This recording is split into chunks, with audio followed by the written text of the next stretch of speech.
This is John from Master's Call, and you're listening to the Dan Chan Show. So I've got James, Dave, and John from Master's Call. How you doing, guys, in sunny Birmingham? So sunny. Awesome. All good. All good, yeah? Yep, all good. Awesome. So first off, I know you've been gigging of late, but it's been a while since new music dropped, since Morbid Black Trinity in 2019. The question on our lips is, what's happening with that, and what's on the horizon studio-wise? You know, what exclusives can you give me tonight? Well, we are very close to having an album ready now. It's been dragging on for a while for various reasons, but it has in fact reached the mixing engineer who is currently working on it. So it does exist. It's at its final stages. Yeah. So we're not too far off now. We've been saying for years, coming soon. And one thing leads to another, and it's just delays that you just can't foresee, and people are busy and stuff like that. And yeah, it's took quite some time, but like the way it's sounding, it's going to be seriously worth it. We are hearing parts of it now, so it's we know it exists. Well, to be honest with you, the production level of that of the EP single, however you want to call it, from 2019 is phenomenal. So if it's anything like that, you know, I'm excited. Oh. You know, and you guys have got to be excited about it. And the thing is, has it taken time because of COVID or anything like that? Does that get in the way? And obviously keeping away from each other and studio commitments and all these different things. Why the delay, or is it just a case of just letting time pass? It's, COVID played into it, but we had a lot of the stuff written like before all that happened as well, to a degree. Yeah, we've had songs written for a while. We did write one during COVID. There was we have at least one completely remotely written song on there that was done straight in the middle of the worst lockdown. Wow. Which even in that, sometimes the singer sounds like he's got COVID, so it worked. I think definitely the most grotesque one that's coming on the album. It just took this long because like we wanted it exactly right, and we have definitely captured like our sound even more than the EP as well. So yeah, we're like seriously happy with it, but it just took a little longer because we needed to get it just right. So it's going to be worth it. I get it. And obviously the recording aspect itself took a while because we were starting to record it during the sort of COVID, kind of during the lifting of restrictions. So right. Studios were like doing the rules things, and people were like, basically when they got booked, a lot of stuff got booked up really quickly once the restrictions lifted. Yeah. People were very busy, so everyone involved in the production of it has had quite a backlog suddenly come into their. That's what we found anyway. Yeah. So because of that, I mean, we literally sent the finished recordings to the engineer like January. So that's what we're saying. That's how long it's taken for it to actually. We were starting to wonder whether it was going to happen or not, because it was like, oh my God, another delay. Yeah. But it's just been so busy with other stuff. It's all just flooded in. Yeah. And how was it recorded, guys? You know, James, did you manage to lay your drums down in a studio? Was anything done remotely? Yeah, basically we went to, like Dave and I spent 3 days in Parlour Studios in Northampton with Neil, the engineer. And basically we got the drums laid down. I think that was like sort of April last year. Yeah. Wow. So, yeah. Wow. So obviously because like Dave said, because of the COVID restrictions, I mean, it was just me and him in the studio. And, you know, we got that banged out. That was 3 days. Like you say, because of the other restrictions that have been going on, it's taken that long to just get everything else laid down. Sure. And then get it to sort of a stage where we're sort of happy to send it to the engineer and be like, right, okay, the songs are sounding awesome. Get it to the engineer. And obviously, because he's been quite busy, so it's just a case of him slotting us in. Yeah. So how do you think? He has done now. Obviously, with this album, it's going to be, in all fairness, it's going to be old news to you by the time it comes out. How are you going to, between you all, how are you going to keep it fresh? Oh man, like we're getting inspired and excited just listening to the mixes and the final edits and what's coming to us. So it's still fresh. Becoming, definitely. I'd say it's recently become fresh again, because during the production, we were absolutely sick of hearing these songs, because we've played, we've been doing the guitar parts over and over. It's like, no, it's not quite right. I've heard every single bit of it in extreme detail over and over, because I did a lot of it. I did a lot of the editing on it. There was a bit of editing required, and we recorded all the guitars here, and the bass. And That's your house, is and it? the vocals, and the vocals, Is this your house you sat in? Yes. Right. I don't know where here could be. Here could be anywhere. Right in this room, yeah. This is all the all in room. Dave's house, Very room. in the recording studio Very room. cool. Yeah.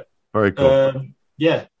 There's a lot of going over things, and so we got very sick of hearing the songs. I definitely got very sick of hearing the songs, and I think because of that massive amount of time that's passed since we sent it to getting some of it back to here, it's been like, oh yeah, this sounds really good now. I don't remember this song being this annoying. Not annoying anymore. It's like, awesome. So it has in that way actually inspired. It's become fresh again, because it's like, man, I want to get that song in the set now. That kind of thing. That's cool. Whereas before, it's just like, I'm so tired of this song. It's given us a break from it, hasn't it? And then getting these new mixes back, that it's just refreshed everything, and it's great. And you can hear even the engineer's been inspired, because you can hear the little things he's put in where he's feeling it. Like, you can I know why he's done that, because he knows that bit does that thing, and he's I love that. Yeah. Now, lyrically, what are you guys writing about? What the themes running through, maybe even the EP from 2019 to now, and how's it evolving? What are you writing about? I have a massive inspiration just from the name of the band, because even the name itself, Master's Call, it's kind of reflects, how can I put it, all the dark aspects of life that everybody always sees and knows about and hears, and that in itself inspires me to write the lyrics, just about life and the paths we all take, and it's obviously very dark and spiritual as well, but it's more about struggle through life. And so you're the sole writer then? Lyrically. Lyrically. I've written the majority of all the lyrics. I mean, I'll throw in a few ideas here and there, but they're definitely all your themes. And I'm like, if you're struggling for a rhyming word, sometimes help with that, if you need it. Thesaurus comes out. Yeah. Oh, yeah. So let's get some Master's Call history. Now, how did it all begin, and what got you to where you are today? I know there's been a few lineup changes. You started, how many years ago did you start now? Oh, man. Well, technically, I believe we started in 2014. It was just me and him. We were in a previous band before, and that kind of went its own way.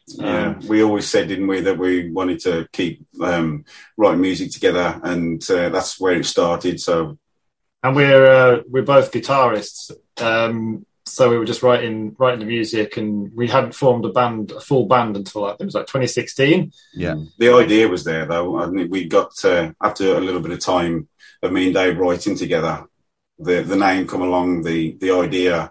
And obviously we had to pursue it because we were seriously getting into it, and the music was coming out of us writing together. So, yeah.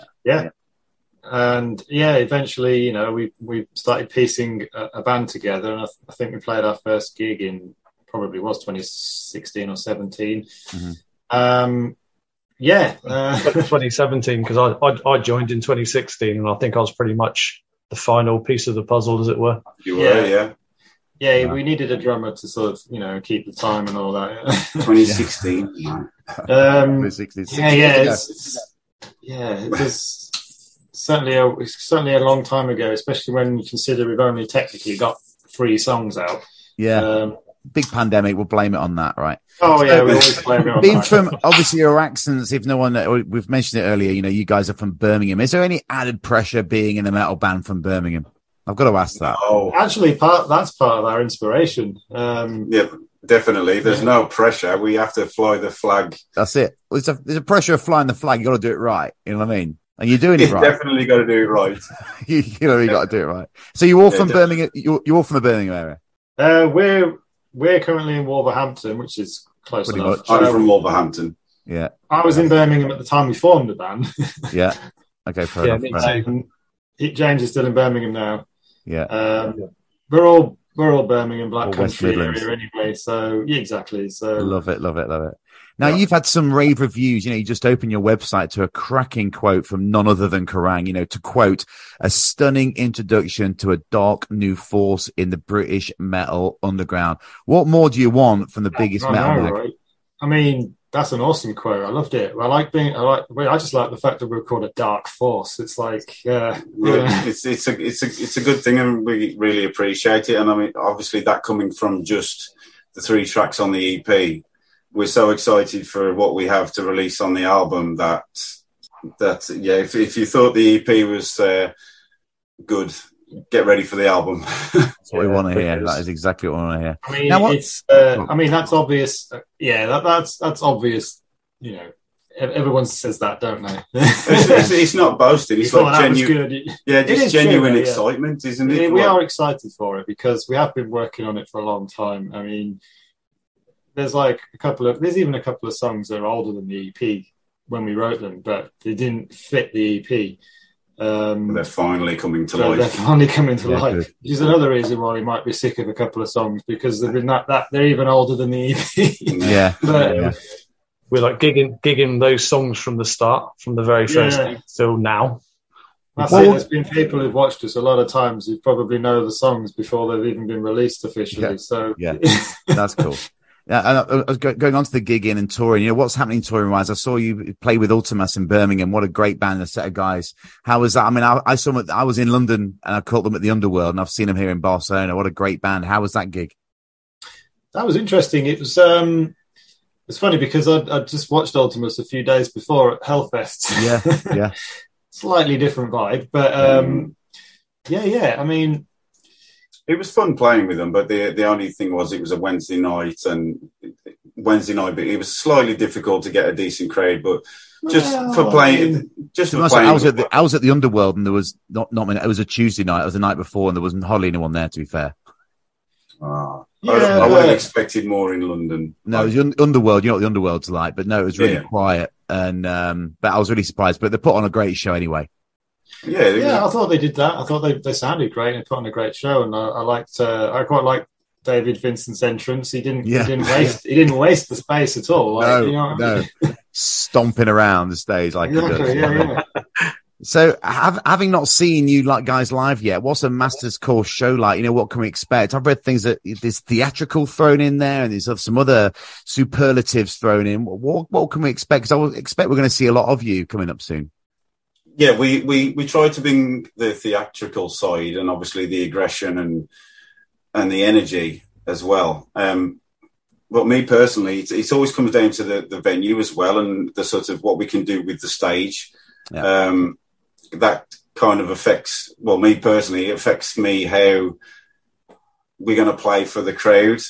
And we always want the theatrics there and sort of the energy and the aggression with the performance, but we never want to lose that. That's what we always try and bring. But if there's more space on the stage and it's a better venue and we have more space to do the theatrics and everything else, then we'll do it definitely.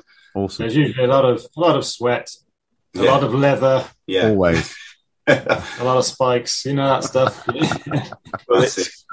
Chains, belts, we have had people like the London gig we played. There was a few people that came up and with all the leather and the spikes and the bullet belts, they actually said it felt like a old school heavy metal vibe with this modern extreme vibe, which is like exactly. That's another good quote, right there. That's exactly what you want. Heavy metal blackened by death. Brilliant. Heavy metal blackened by death. That is. That's been following us around a little bit. And Amazing. So what are the touring aspirations? I mean, would jobs and everyday commitments allow you to tour extensively? when things go off, you know? Make it work. Well, this is it. It's about making it work, isn't it? You got to do what you got to do.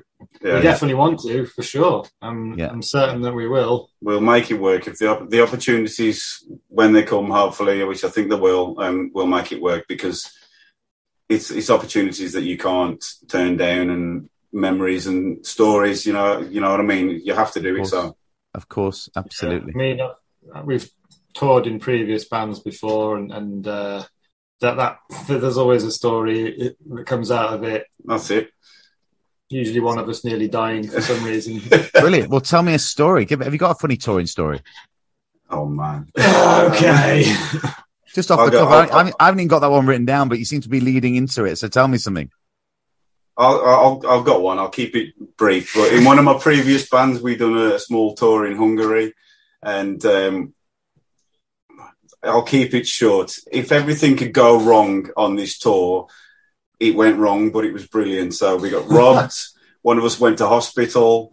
We lost the merchandise, and then everything that could have gone wrong went wrong. But at the same time, it was a brilliant experience. So it's a story. There you go. You're not going to be talking about water and salads, are you? Let's be honest. No. The story's quite long if I went deeply into it. But I can imagine. I can imagine. This one's got a serious story. Go on then, let's have yours then. Come on. Right, in a previous band, we did a tour, and it was sort of it was tour of the UK. So a few days into it, we were quite up north. I started to not feel so great. Like, I thought maybe by the I've got a stomach problem or something, and I thought nothing of it. Carried on. Next couple of days, I was like, okay, I'm really feeling bad. And I was like, getting really lightheaded. I don't know what's wrong with me.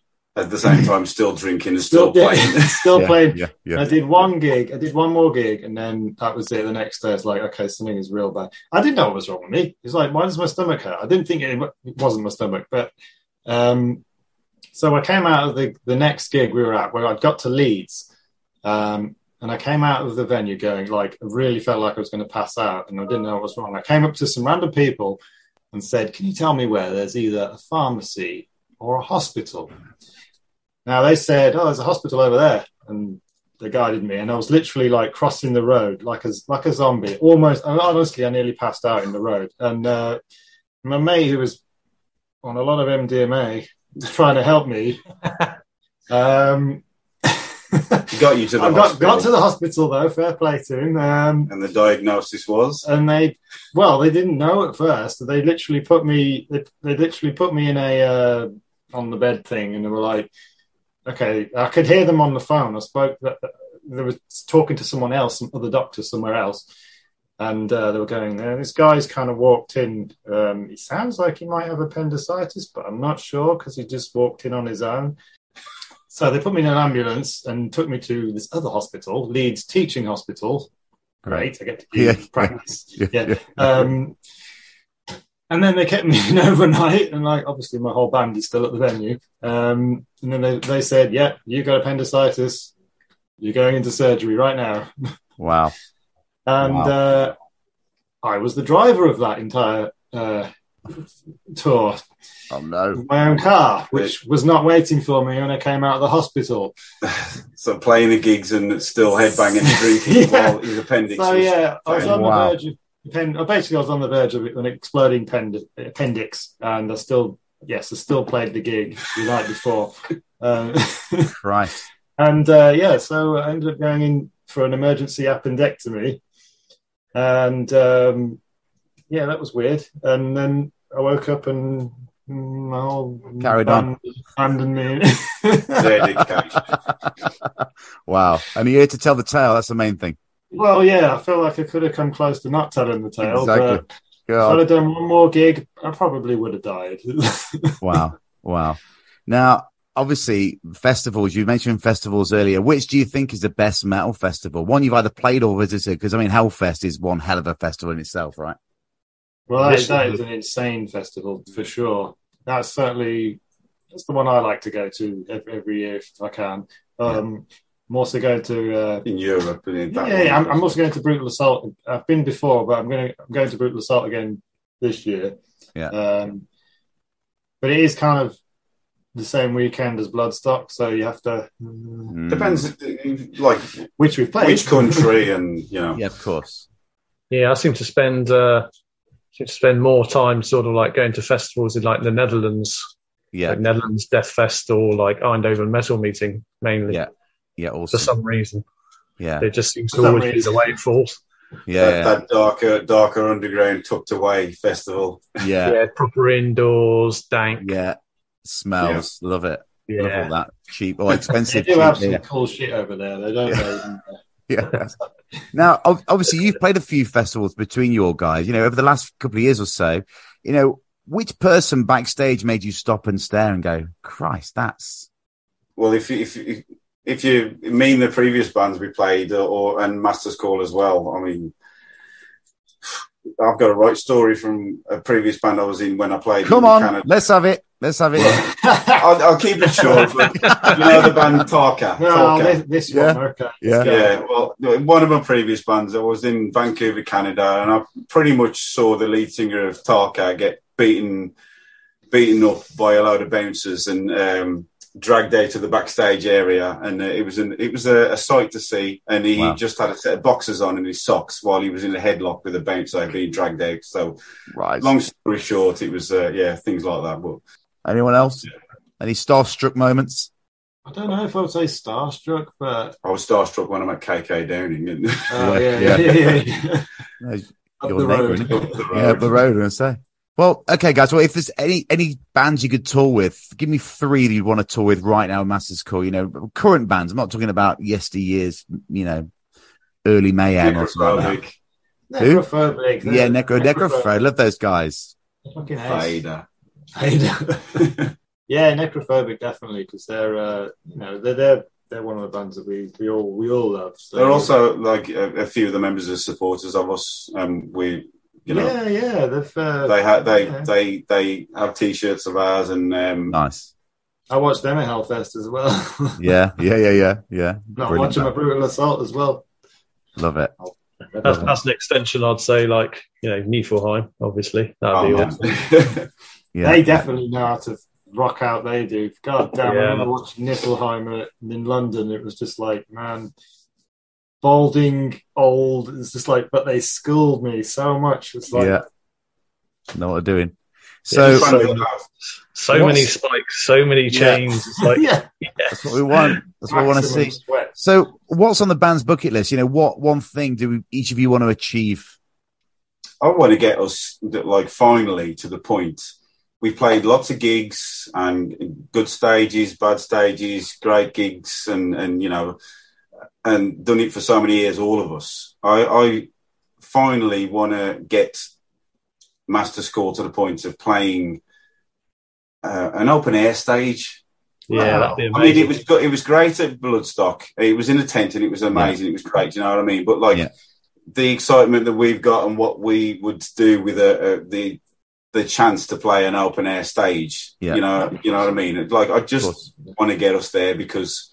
You specifically mean the main stage of an open air, just there is air. Like you see so many bands playing on a huge stage, whichever festival, and on an open air stage in front of a crowd that might not know them. It's mixed, but there's so many bands like that we feel, and us as well, that given that chance, we could do so much with it, and we wouldn't waste it. So hopefully we can get there with Master's Call.